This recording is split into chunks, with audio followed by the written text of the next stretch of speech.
Good morning. My name is Malcolm Young. I'm the Dean of Grace Cathedral. Welcome to the Forum.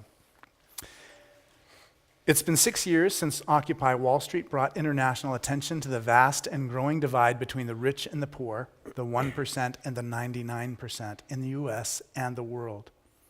While we don't hear as much about the Occupy movement these days, inequality is still a very real problem for us. And in San Francisco, one of the most expensive cities in the world, we face the consequences of this inequality every day. But what if you're on the very bottom of the 99%? What if you don't have a bank account or a credit history? What if it's impossible for you for these reasons to rent an apartment or buy a car? A large number of minority, immigrant, and low-income people do not have bank accounts, credit histories, or what they need in order to be part of the financial system. Our guest today, José Quiñonez, is the founder of the award-winning Mission Asset Fund, and in 2016, a recipient of the MacArthur Fellowship, more commonly known as a Genius Grant. He is here today to talk about his vision and creativity as a financial service innovator, and how it brings communities across the nation out of the financial shadows and into the financial mainstream, so that everyone can participate in the American economy and the American dream. Please welcome José Quiñonez. Thank you. Thank you for having me. Well, we're so grateful to have you. We really appreciate the work that you're doing, and I'm glad for any chance for people to learn more about it. This year, every year the Cathedral has a theme, and the theme for this year at Grace Cathedral is the gift. And so we had been thinking about, what is outside of the market? What are those things that we share and give and receive that aren't exchanged, they're things that we bought or earned or anything like that? Or monetized. Yeah, completely. Not taxed, exactly. In certain publications, you've written a saying in Spanish, cada quien tiene un don, which is everyone has their own gift. Right. What do you think your gifts are? And what are some of the gifts of the people that you work with? Yeah. Well, I'm glad you were able to sort of pick up on that phrase, because that's actually very fundamental to everything that we do at MAF. Is that that when we engage with our clients, people that are low income, sort of struggling to make ends meet, just trying to survive in our world of today. What we try to do is not talk to them or think about them or look at them as this sort of like this broken people, or this people that we need to fix in some way, or people that we need to sort of save, right? I mean, that when we do that, I think we sort of miss the opportunity of actually looking at them as whole people, as persons, that are living life, trying to survive and trying to carry on with their life. But so in order to make that clear, we basically have to sort of acknowledge that we all have, cada quien tiene un don. It's like we all have, our internal spirit. And, the closest translation that I've gone to it to try to describe what that phrase means is that, in English we have like the similar saying. It's like, we have a little light of mind, right? This idea of our own spirit, our own, personhood. And that needs to be sort of acknowledged. And I think we do that a lot in our world. But for some reason, when we're thinking about, poverty, or people that are poor, people that are struggling financially, that is one of the last things that we talk about them. We talk about them in all the issues and all the problems that are facing, because we need to address those things. But hardly ever do we say, oh yeah, you are a human being. You are a person, another person that is walking this earth alongside of us, right? And so for us to sort of lift that up is to try to say, let's start there. Let's recognize each other's humanities first, and before we start talking about, how to solve this or that issue or that problem. Right, I love that too. I mean, every person is utterly unique, and you're right, we all have our own gifts from our own history and our own experience. That's right. I think one of the biggest gifts that you have to share is, I think you're a real bridge builder between different worlds.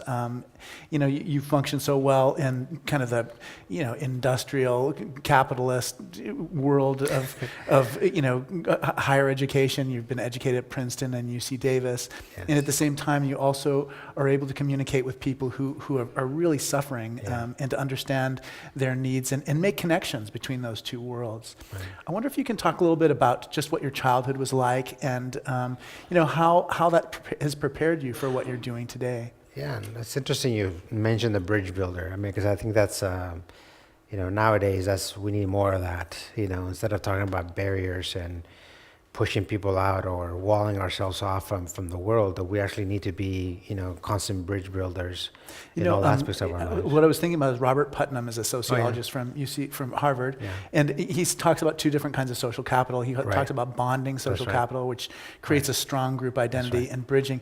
And he says basically, if you just have bonding social capital, then all you have like it's like Bosnia all over the time. That's right. It's just, and so that bridging is such an essential part of our life together. Yeah, that's right. I mean, part of my background, so I was born in Mexico. I came to this country as a 9-year-old, 1980. My family came to San Jose, after both my parents had passed away. Yeah. And we lived in San Jose, undocumented for many years. And it wasn't until like 1986 when President Ronald Reagan at the time, he actually signed a law giving immigrants, undocumented immigrants at that time, amnesty for people that came to the country before 1982. Right. So our family sort of made that cutoff. And by 2 years. Yeah, by 2 years, right? Yeah. So, in a sense, I mean, we all felt very, fortunate that happened because, with legal status, we were able to sort of, really, be a part of the world. And it happened to me at a time when, I was just starting to think about college and thinking about my future, thinking about what I wanted to do in my life. And so I was fortunate in many different ways that had happened to me at that time, because when I was 15, that's when I aspired to go to college, and then I set my sights on UC Davis, and I was able to continue that. So I was able to sort of continue with my whole educational career uninterrupted, or without that issue of my legal status as a question. But living life and what I call in the shadows, in the periphery, in the margins of society early on, it taught me a lot. Taught me a lot about the nature of life, in the shadows or in the margins, but also taught me about the resiliency, the sort of what people need to do to survive in the shadows is actually quite amazing. And so part of what I've done in my career is to basically be that bridge builder, but to translate that reality so that policymakers can understand that better. To basically say, sometimes poverty is not the fault of poor people, but sometimes that's what we think. That's what we believe. It's like, well, they just didn't do this enough, or they made this mistake, or if only if they were to do what we did, then maybe they would be in a better situation. I mean, those are the concepts that underpin a lot of our social policy, really, and how we think or judge people that are poor. But having lived that life myself, I was like, well, sometimes, life just comes at you without you making that decision or that decision. And then sometimes a lot of us just sort of are just struggling to survive or to make ends meet, or just trying to cope with what life, throws at you. And it has nothing, there's no fault of their own. But I think in society, we tend to fault them right off the bat, right? And so what I've tried to do is to say, well, there are different situations, different realities, and really part of my work is to try to bring light to that, and trying to say, like, how do we change the way we think about those realities, so that we can help them a lot more efficiently and more effectively. So I kind of bring my experiences early in life really to everything that I do, in my current work. We have, on Thursday night, we had an immigration panel, and one of the women we had who was talking about her experience as an immigrant is a DACA student whose name is Carmen. Yeah. And she was talking about it was almost like, I think it was hard for people to understand her at first, because, she was talking about basically being in high school and going to classes, and her parents never get into trouble, don't hang around school, don't join the volleyball team, come right home, because they were so worried that something would get the attention of the authorities and they would be deported. So, she was talking about how much that limited her high school experience. She couldn't be a high school cheerleader or be on the math team or anything like that. I wonder. I mean, was there? Did you have was there a big difference in your life when you got that immigration status? I mean, because your siblings were experiencing it at different times in their life, and I wonder what it was like for all of you as that change happened for you.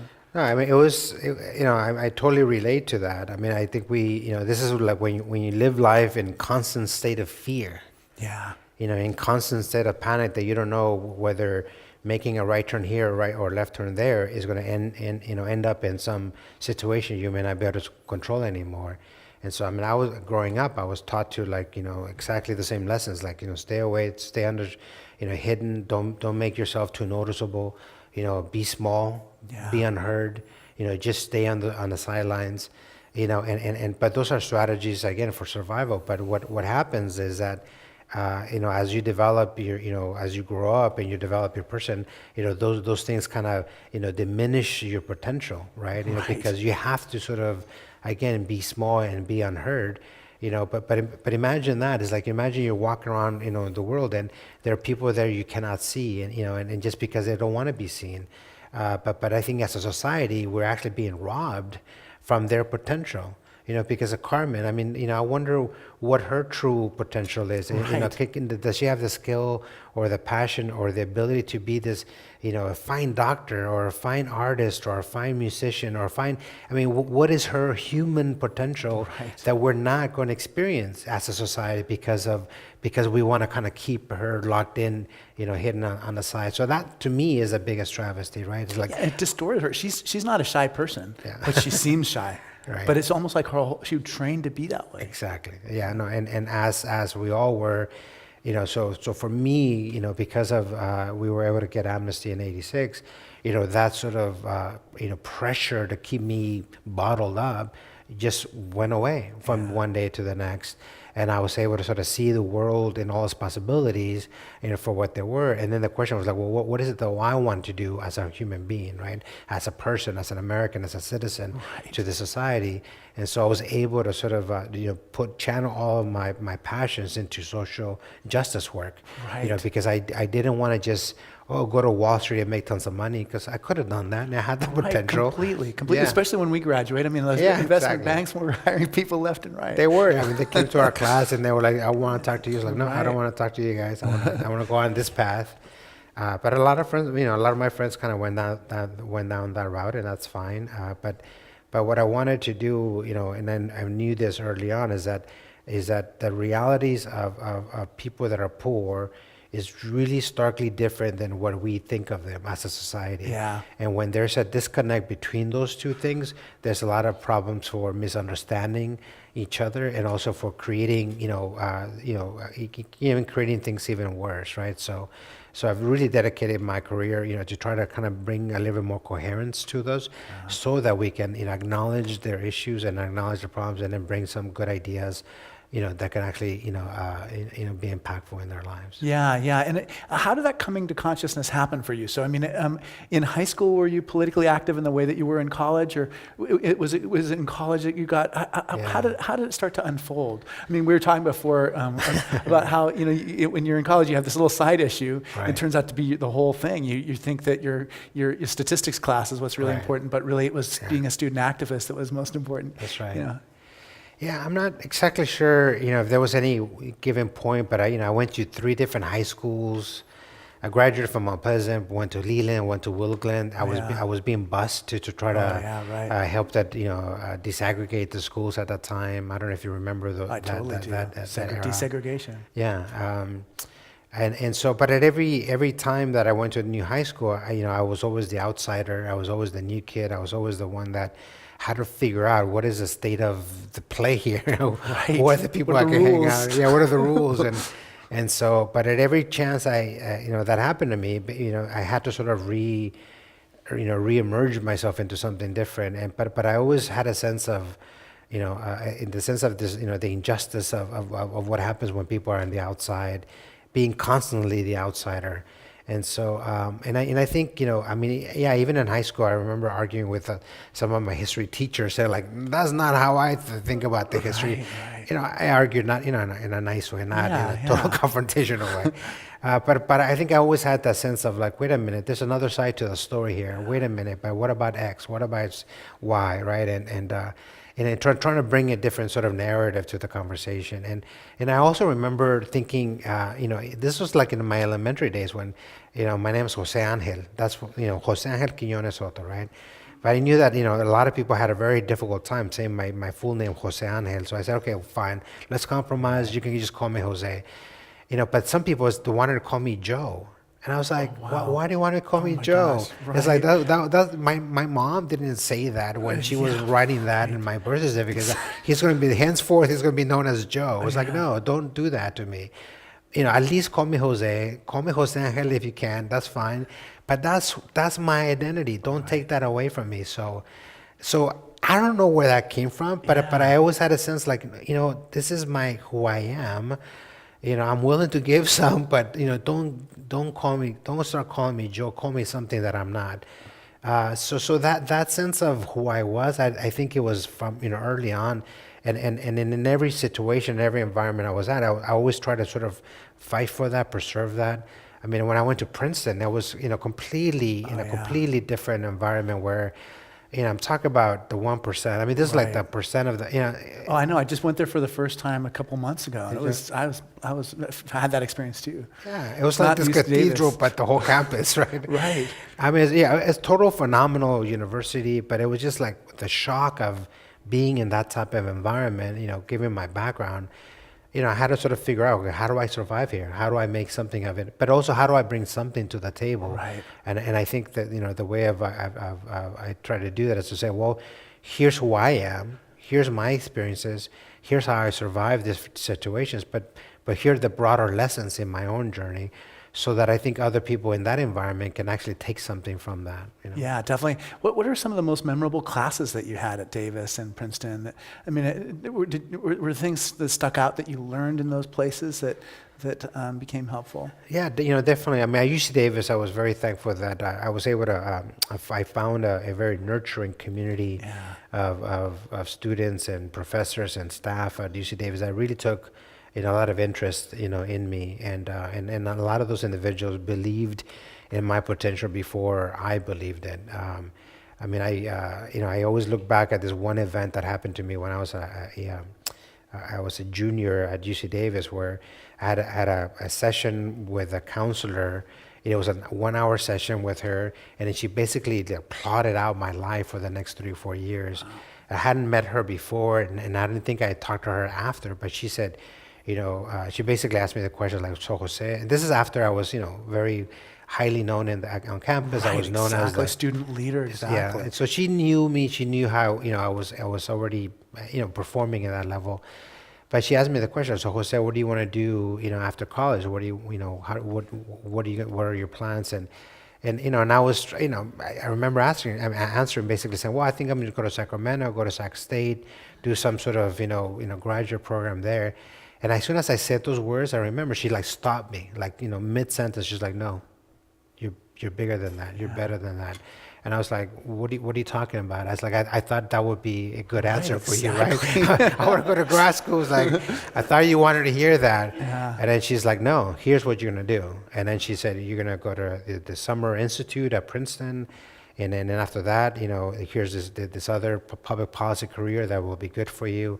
And then she literally laid out 3 years of my life there, and then I actually did exactly what she said. But I think about that moment, thinking well, what if that hadn't happened? What if this person, who what if she hadn't taken any interest in me in my life, or what I wanted to do? And I probably would have gone to Sacramento, and I probably would have done it, and I probably would have been fine. I would have been a happy individual in that other realm, right?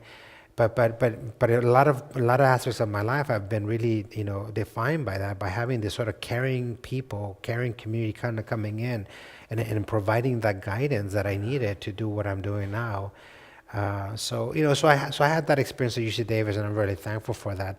And at Princeton, it was similar. I mean, I was able to connect with, some professors that were just, tremendous in the field that actually gave me a lot of insights to the work that I'm actually doing now. Yeah. So I was able to also connect with other individuals to kind of give me the guidance that I needed at the time. Yeah. It seems like a great preparation for what you ended up doing. I mean, how did the Mission Asset Fund kind of come into being, and how did you begin your connection to it? Yeah, it's a Maybe great you could story. talk a little bit about the need too. I mean, Yes.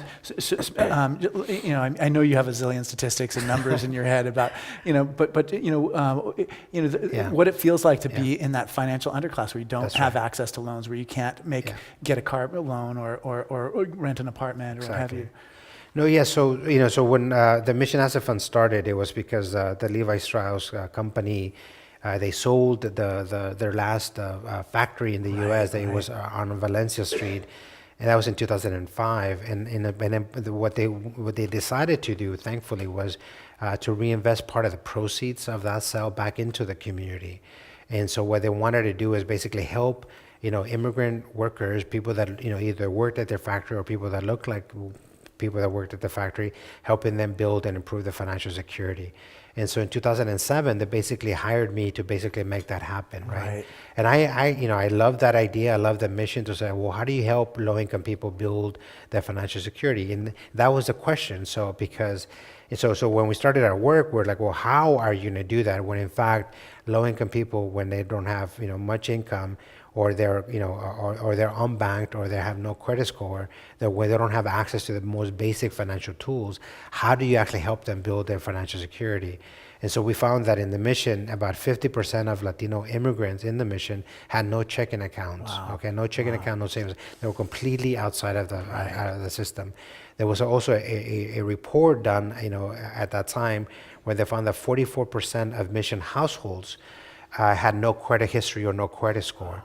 And so at that point, I realized, oh my God, how are you going to actually do this when literally half of your targeted, audience or market, they don't have the access to make the access to the most basic tools.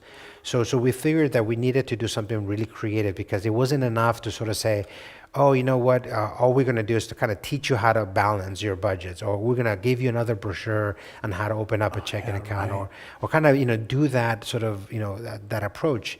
Because at conventional wisdom at that time, that was exactly what you needed to do. Educate people.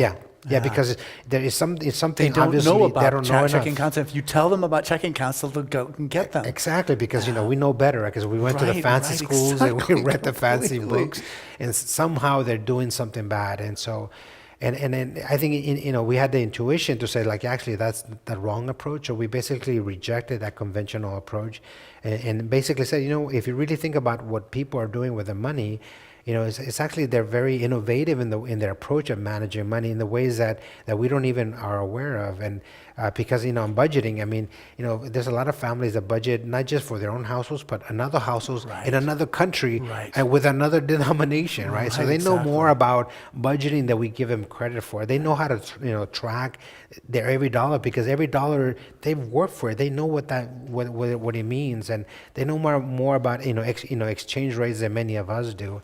And they even manage and save money in ways that we never thought before.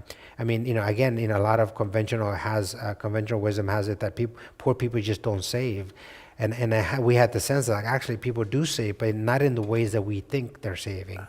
And so that's when the idea, when we had the idea of coming, of sort of highlighting, this lending circle, this very informal, traditional way that people come together to basically borrow and save money together. In Mexico, they call them tandas, cundinas, susus. I mean, this activity happens all over the world, where people come together and then they agree to pool each other's resources. And then each of the members in this circle basically takes a pot of money. And then every month or every week or bi-weekly, in whatever time frame they decide to do that, another person takes a pot of money. So it would be like 5 families together, and they would each put in $200 in a year, and then each year one family would have the chance to have that whole pot. Exactly, or they do that on a monthly basis, on a weekly basis, bi-weekly basis. So so that family, those families, they determine how often they do that. And so, and then they do that based on their sheer trust. And so this is what Robert Putnam, I actually read his book Bowling Alone when I was in grad school, and I was thinking, well, social capital comes in a lot of different forms. Yeah, exactly. And I remember actually writing an article about it, kind of disagreeing with some. You don't disagree with Putnam. Yeah, He's actually the authority, right? But in my paper, I was like, well, poor people also have social capital, not just rich people have it. Right. Because we have it, because we actually need it to survive. Right. Because if you don't have social capital, if you don't have that connection or that relationship with somebody else, Yeah. whether you're your family or your community, it's harder to survive by yourself Right. in poverty than not. Right? So we depended on that, and so the lending circles is exactly a manifestation of that, where those 5 families, by their sheer trust, by their connections, their relationships with one another, they actually follow through with their commitments of putting in that pot of money, right? And so our insight was to say, like, how do we elevate that activity in a way that we can actually not just marvel at it or take pictures of it and say how great it is, but how do we give them something more of meaning, right? So this is another academic that I read while in grad school was he came up with this idea of formalizing informality as a strategy for development. He's an economist from Peru. His name is Hernando Soto. Right about him. Yeah, and he, I was like, this idea of formalizing informality as a strategy for development. I thought I was awesome, right? And so we basically applied that idea in lending circles. So where we took this informal way of people lending to each other, where only they knew about that, to say, well, if we were to formalize it, where all those individuals sign a promissory note, we were able to sort of recognize it, so that way we can start reporting to the credit bureaus. Right. Because the activity of paying into the pot was exactly the same thing as when we take a loan from a bank. Exactly, making monthly payments on your car or house. Exactly. And so recording that suddenly gave them a history and record.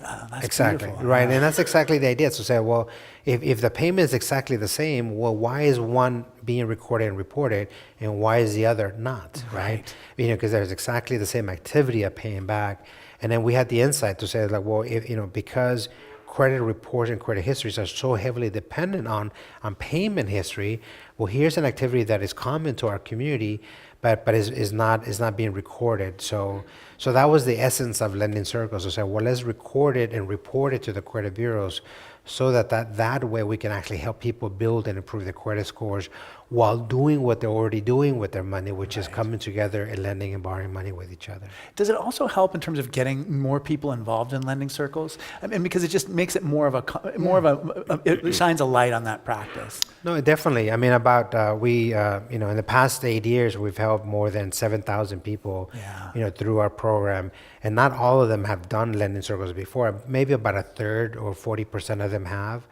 but the vast majority haven't, right? But people love to participate in it because it's a group process. Right. We're building community. People are helping each other. Right, exactly. If I help somebody be able to send their child to college, I feel like, hey, that was part of my $20 too. Or, That's right. And so instead of talking to them as pobrecitos or as like broken individuals, as like we're the ones helping them, no, we set a process for them to help each other. Yeah. And then so people, when they come through the program, they come out, walking with a little spring on their step, right? Because a new sense of pride. Sense of pride, sense of belonging, a sense of mattering, a sense of like they're doing something for their neighbors, they're doing something for each other, and people love that. But notice, like, when we most of our programs and services to poor people, we're the ones acting on their behalf. We're the ones sort of doing something to help them. But hardly ever do we talk about, well, how about them helping themselves, or helping each other in a ways that is relevant into their lives, because that's also important in our development. As human beings, like we need to be sure that we're that we're there for each other, and so that's part of the process, right? It's human meaning. I mean, it's creating a context so that people can make a meaningful difference in their own lives. Exactly. Yeah. Yeah, and so that's exactly what's happening. So but for us as a nonprofit, we say, well, we'll set the process, we'll set the parameters, this was going to be a zero interest, zero fee loan. Right. And then whatever losses we'll take. So we're sort of like a mini FDIC. Yeah, you if kind will. of guarantee the loans. Yeah, exactly. Yeah. We'll guarantee it, just to give you peace of mind.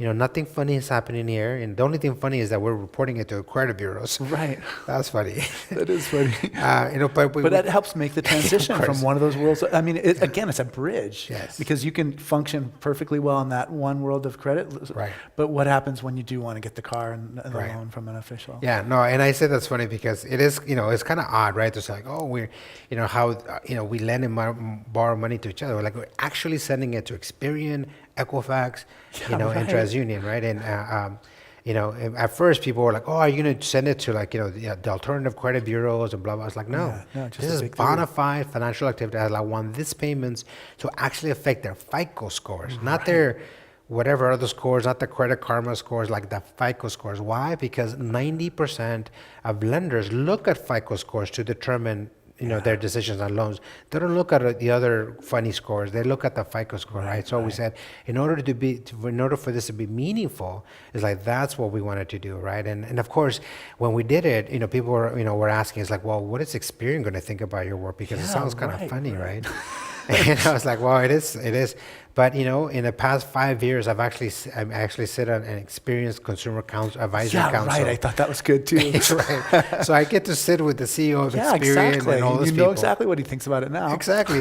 Not only that, but they actually, uplift this idea, this practice as a good way to get people into the door because unbeknownst to us, we were actually solving one of their problems as well, which is that they needed to get more people into the credit system, particularly new immigrants, because there was a lot of financial institutions that actually want to work with people in the financial completely. system. So we said, well, here's an idea of how we actually can expand the pool of eligible borrowers for them. So it's a good idea for them. It's also a good idea for the financial institutions because they actually want to lend money to this community, either to buy that car, to buy that house, or to start a business.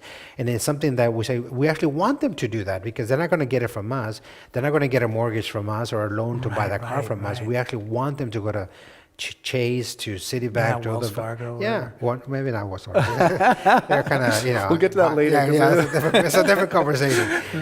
But we want them to be treated just like we would want to be treated, right? So with and also access to those the services. So it's a win for them, but it's also a win for our clients.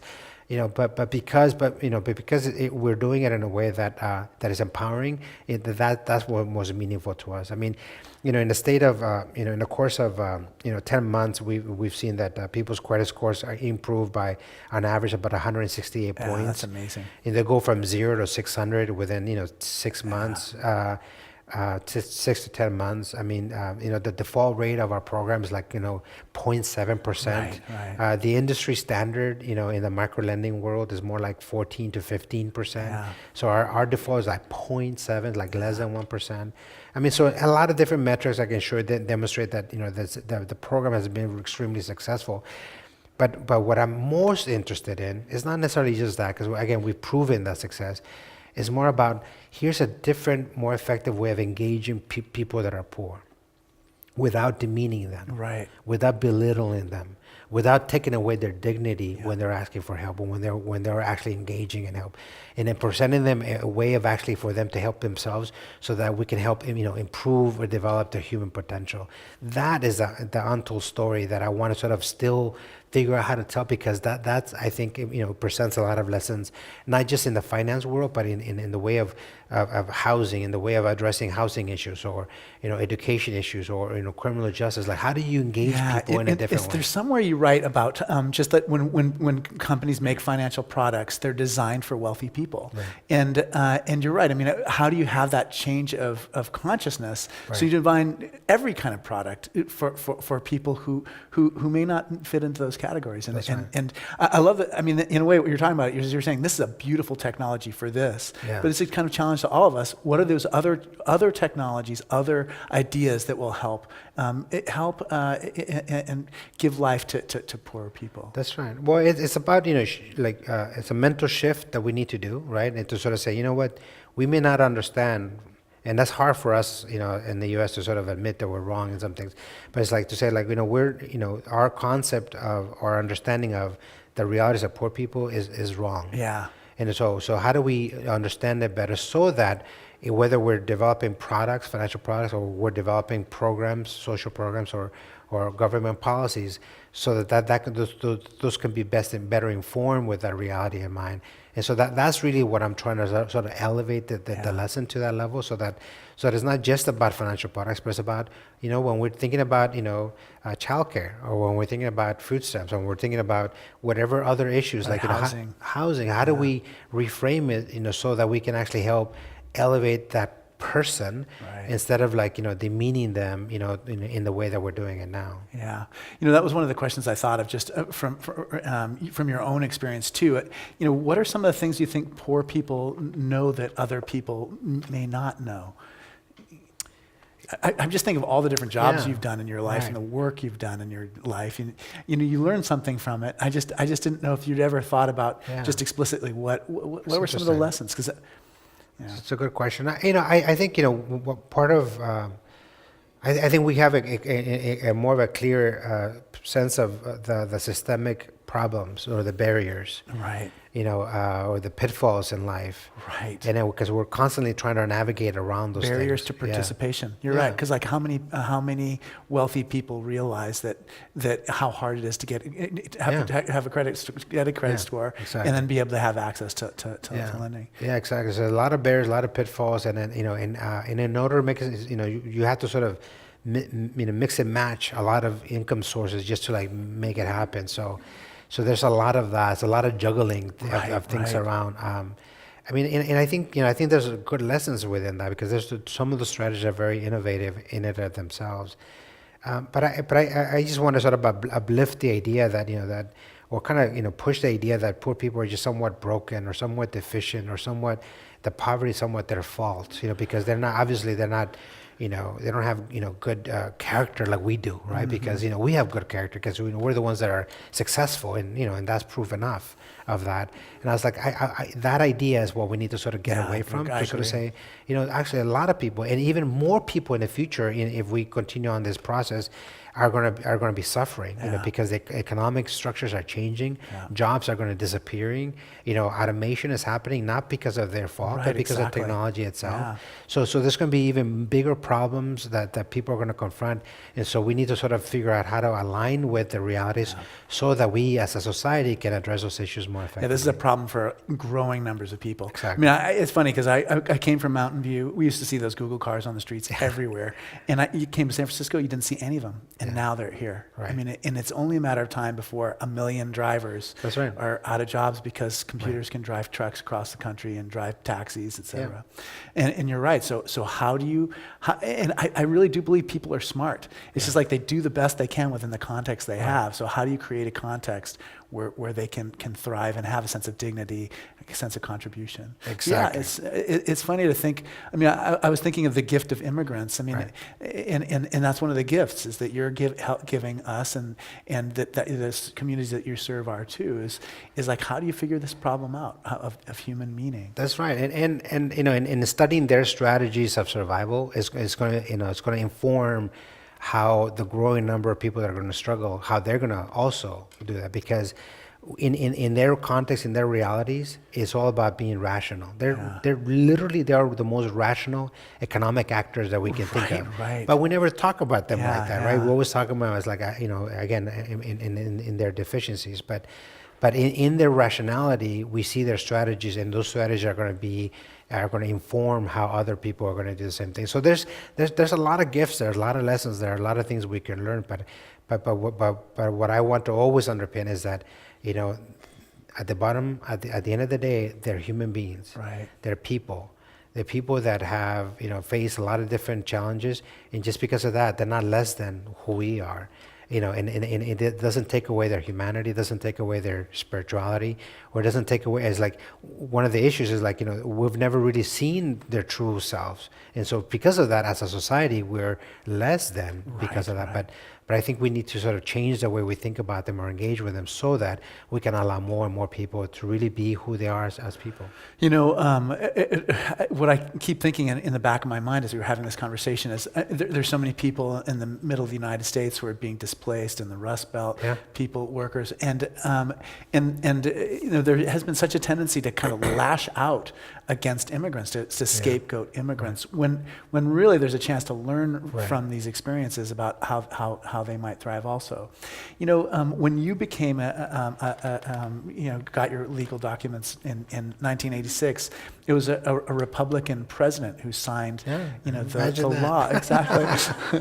How have things changed, and do you think, and why have they changed, and what is your take on what's going on with that scapegoating, et cetera?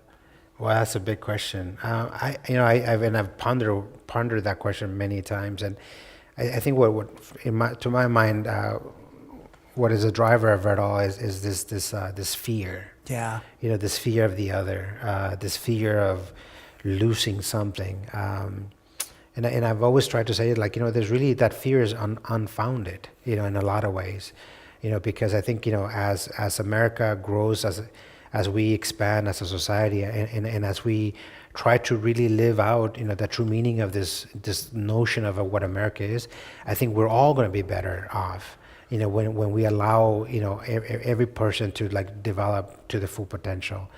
But I think the fear of the other, the fear that we're losing, the fear that, that I'm gonna be less than. I mean, I think that drives a lot of that politics, and I'm really saddened by that, because, I think we all want to contribute. We all want to be a part, of America, and we all want to be a meaningful member of America. We don't want to be on the fringes, on the sides, on the shadows, and so. So I think we need to sort of address that fear that people have of people that may not look like who they are. Right. But I think I think at the end of the day, I mean, America is this idea that doesn't belong to anybody. America, is a beacon open of hope. Source. It's open source. It's open source, and I think that's the genius of this country. That is not, that we've actually folded in a lot of different groups, a lot of different points, throughout our history. Not always peacefully, right? There's always a challenge, there's always a struggle between that. But there was a time when Irish were not considered white. There was a time when Germans were not considered white. There was a time when others were everybody else, right? And so, but we found a way to fold everybody into the fold. And so I think we need to continue with that tradition, frankly, because America, what it is going to be, what was going to be 50 years, 70 years from now, we actually don't know. None of us know, right? And but that's the excitement of it all. That's the beauty of this experiment, to say that as long as we adhere to these fundamental values of freedom, of justice, and opportunity, that America in 50 years, 70 years from now is going to be awesome. Right. It could be more awesomer, I guess. That's not even a word. Right? You're totally right. You're totally right. And you have to have that long view of things. Right. You in your Atlantic Monthly interview, you talked about what would happen if Trump was elected for your, and you were completely right. I mean, it's created a feeling of fear, but there is a long view of adhering to these values and that's right. I thought so much, as I was thinking about you serving on these different boards for these, different banks and different financial institutions, just about the 2008 financial crisis. Right. And just, it's another kind of exogenous variable. I mean, like, what effect has that had on your life, and what have you learned from it? And how is it related to your work with the Mission Asset Fund too? Well, it's all about timing, right? Yeah, it is. Timing is everything. So we started our work in 2007, and then we started Lending Circles in 2008. And it was interesting because, of course, we didn't do it to time, the external environment. But at that time, we were all concerned about credit, right? Yes. Because our financial system was collapsing right before our very eyes. And so I remember, being curious about how we were getting a lot of press attention to our work. It was really because the press, they were so, they had like They were learning about the credit markets Right, and how they were collapsing, and they were like very intrigued by how this group of poor people were coming together and lending and borrowing money with each other. Right, so the rest of the society is having this liquidity crisis. No one can get a loan. The banks are Right. shutting down, and you all of a sudden are like, Right. thousands of people are coming, and Yeah, exactly. And so I understood it from the reporter standpoint. They're like, oh, that's curious. Poor people lending money to each other. That's weird, right? Yeah.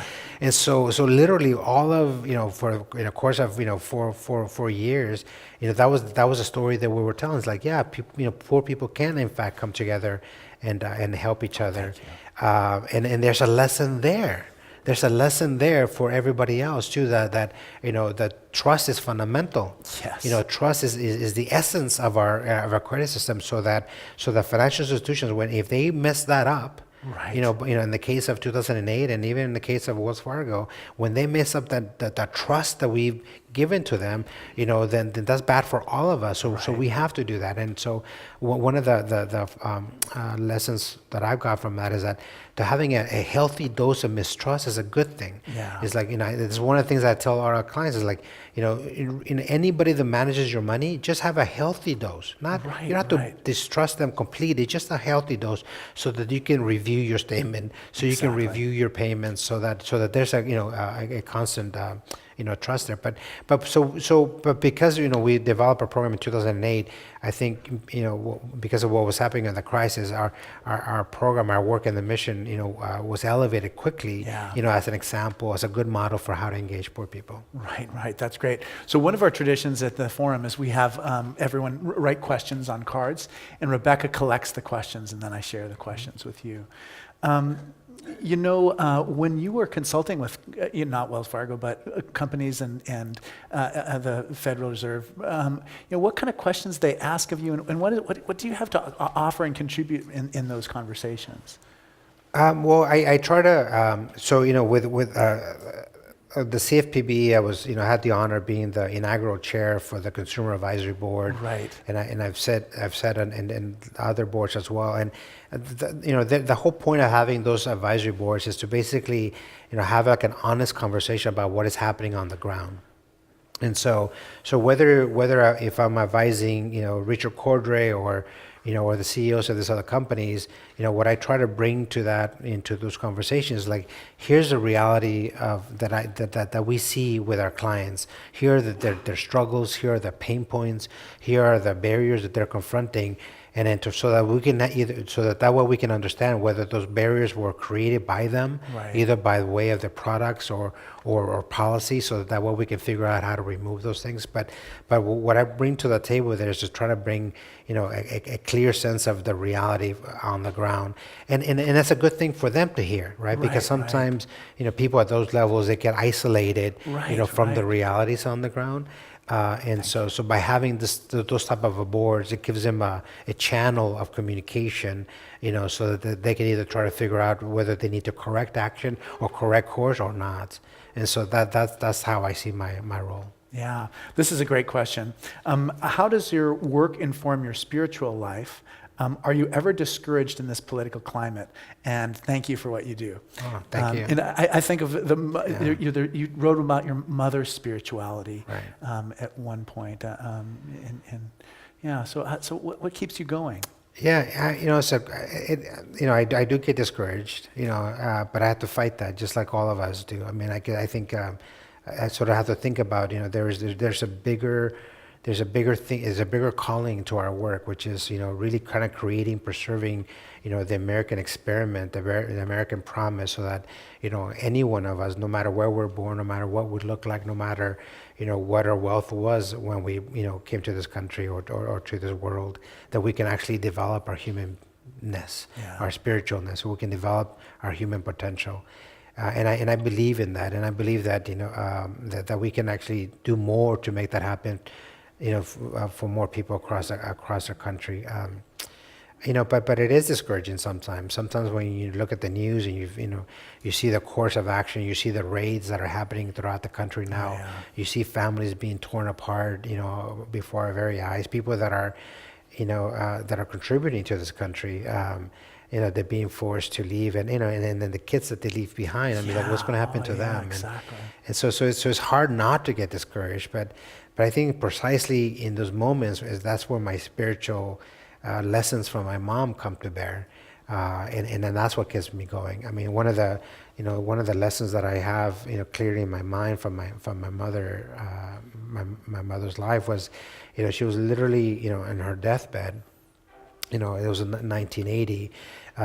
She had days to live, and there were 6 of us kids.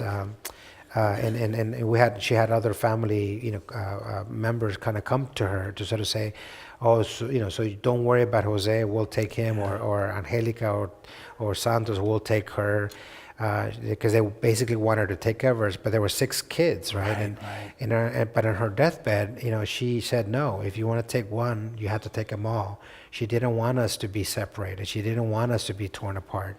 And so I think about, like, what kind of mind can say that, that she didn't want her 6 kids to be torn apart, and so that was her demand. And sometimes you have to be, you have to be sort of like, you have to do that even when you're about to die, because that's what's important. Because she knew that by staying together, that's how we were going to be able to survive. And so being irrational in some ways sometimes was important. That's what's needed even in moments like that. So that keeps me going, and I think that kind of feeds my spiritual life, and because that really has been sort of like my true north, if you will. And so if she was able to do that in those circumstances, then there's no reason why we can't do what we need to do in order to continue to fight for social justice in our world. Oh yeah, definitely. Is there a way to provide inexperienced student loans for immigrants, low-income students who may find their way out of poverty through education? So student loans for immigrant students. Yeah, I mean, well, in California, yes, there's, in different states have different rules depending on, on their legal status. But in California, we do have a law where a student can actually go to college and still pay for in-state tuition. But in some other states, an undocumented student, even though they might have, been raised in that particular state, or their family pays taxes in that state, they go to college and then they have to pay out-of-state tuition. And then that basically, it's like sometimes quadruple the price, from what basically makes it impossible. Impossible, exactly. So what about loans though? Like one of the problems, my wife is a law professor at USF, and many of her DACA students are having serious problems financing their education. And I guess I can imagine her asking this question. I mean, she's been going around trying to get loans, and there's, who's going to co-sign, all those kinds of questions. Yeah, it just gets a lot more complicated. But there are some grants, there are some, in California, they do qualify for California Pell Grants, the federal Pell Grants as well. I mean, loans are trickier because it all depends on the lender. How risk averse it may be. But there are some lenders that do lend, to DACA recipients, because they do have a social security number. Right. They actually have that, and they can use that to work or to kind of engage in the financial marketplace. So it really then depends on what the lender wants to do or how risk they think this particular individuals may be. But I always underscore, like, particularly for DACA recipients, like, they have to sort of continue on and act as if, that number will give them, access to any financial product. Right. Well, that's one of the things they talk about too, is just being able to work legally. That's right. Being able to have a social security, be able to have a driver's license, just how much that's given them. Although with the insecurity too of worrying about retribution from the federal government or making use of their information. Okay, what happens when someone defaults in a lending circle? In the small group, is it person to person? How does that happen? What happens? So the way we constructed the program is that the MAF, we as an organization, take the loss. And so, again, in the past 8 years, our default rate is like 0.7%. Now we quantified that number to say, like, well, how much of that have we actually lost in real money?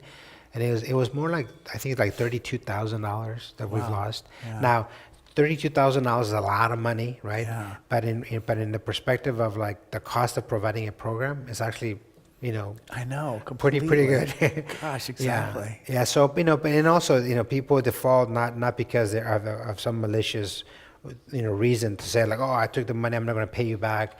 It's just in a lot of cases, life happens. Yeah, right. You fall off a ladder. You fall off the ladder. I mean, in some cases, like one client, was in prison for some reason. Oh, yeah, and right. Somebody else, they actually did get deported, or other people, they lose their job, and so life happens, to them, and in the case that we try to work with it, try to see if we can kind of correct the situation, but sometimes we just have to sort of cut our losses.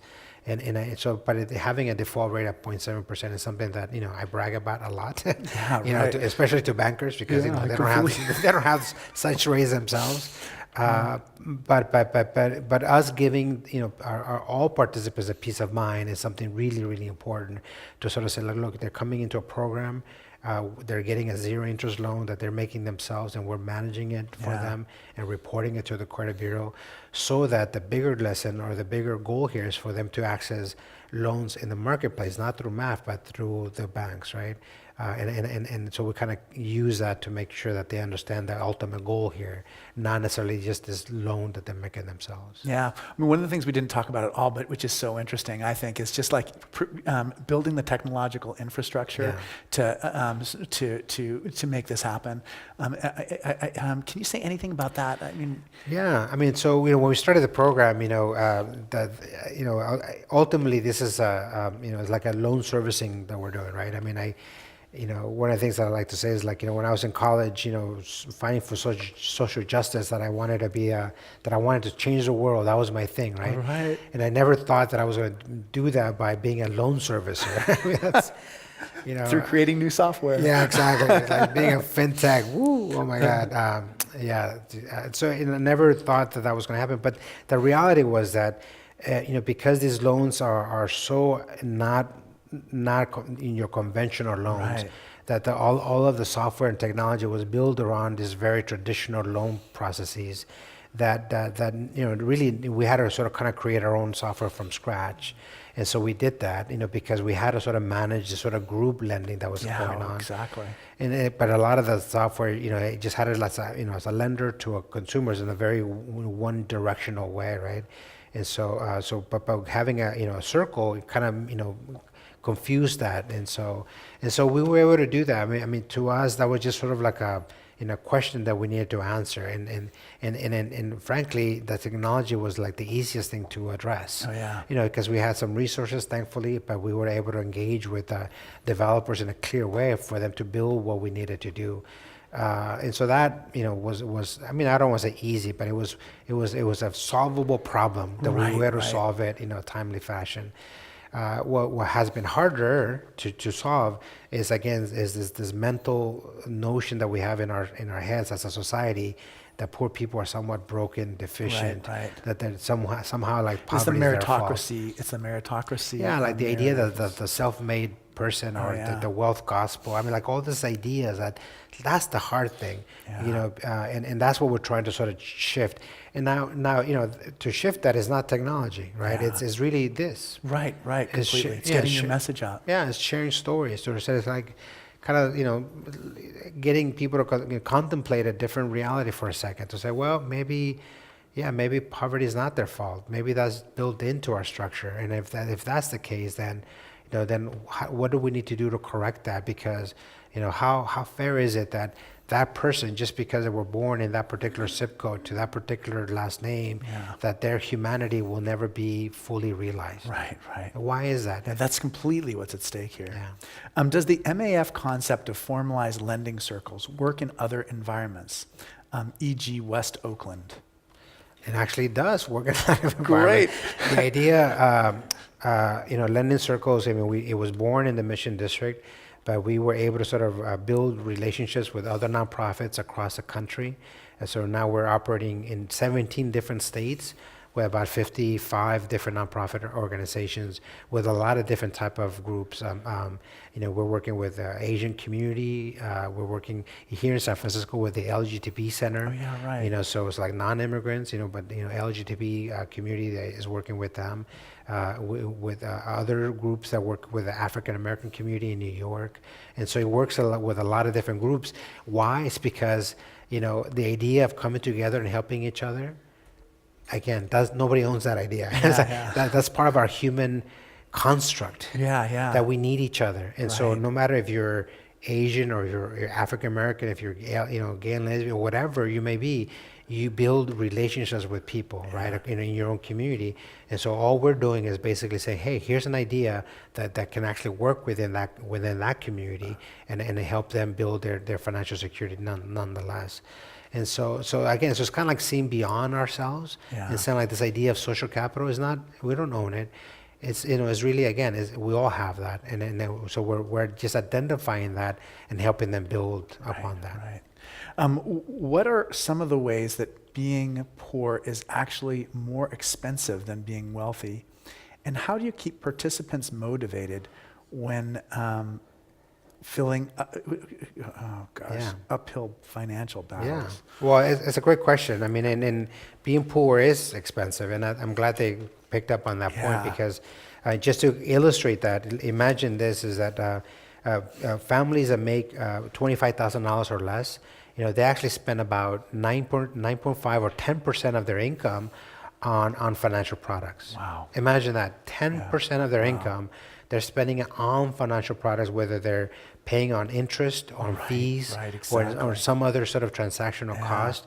10%. I mean, do you pay 10% for your financial? I mean, who pays that? I mean, I think we get paid to engage in the financial system, right? Either by way of, it's like tithing to the bank.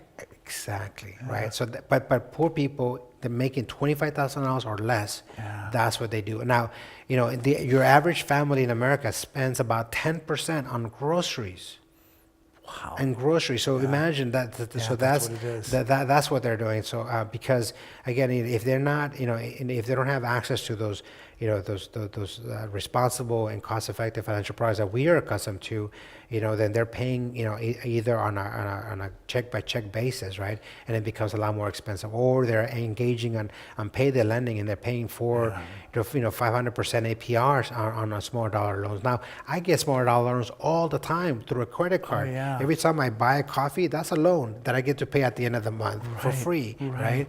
But that's not the case, for low-income people. So, I mean, that's just one example. There's many other examples that illustrate how expensive it is, how, I mean, just recently, the San Francisco treasurer here, Jose Cisneros, actually wrote an op-ed talking about how even the city government actually, how they levy fees and fines is actually more detrimental for low-income people than it is for high-income individuals, right? And so it's not even just the financial institutions, but governments themselves. It's like the equivalent to like a regressive tax, but in your fees. It's amazing. Right. So like, you might get your car towed and you pay, $400, $500. That might be an inconvenience for us, but for somebody who's low-income, they can't pay for, come up with $400 or $500 so your car's impounded and you pay more. Exactly.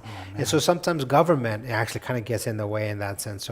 So by changing, I think, the storyline or the way we think about poor people, I'm glad to see that we're sort of, rethinking some of these practices, because sometimes what we do, to poor people actually makes things, worse. It makes it even harder for them to actually survive. Yeah. Well, we're so grateful to have you today. Thank you. It's an early morning, and it was great for you to come across the bay for us. We have a few announcements. May 7th, I'm going to be gone out of town next week, but on May 7th, we'll be having the psychologist and ethicist Thomas Plant, who'll be talking about post-election stress disorder, which I think you'll realize is a real thing. As always, you're welcome to come upstairs for the 11 o'clock liturgy. Grace Cathedral is a house of prayer for all peoples. We rely on your support also, so if you can make a gift to the forum, we'd appreciate it. And Jose was talking about his pastor, Stephen Hale, who's a great preacher in the East Bay at Christ Church Alameda. And we're so glad that we got to have you this Sunday. Thank you. Instead of having you there. Yeah. Well, I'm going to join their coffee hour later. So. Great. That's good. Catch up with them. That's right. Thank you so much, Jose. Thank you. And we appreciate your work. Thank you. Yeah.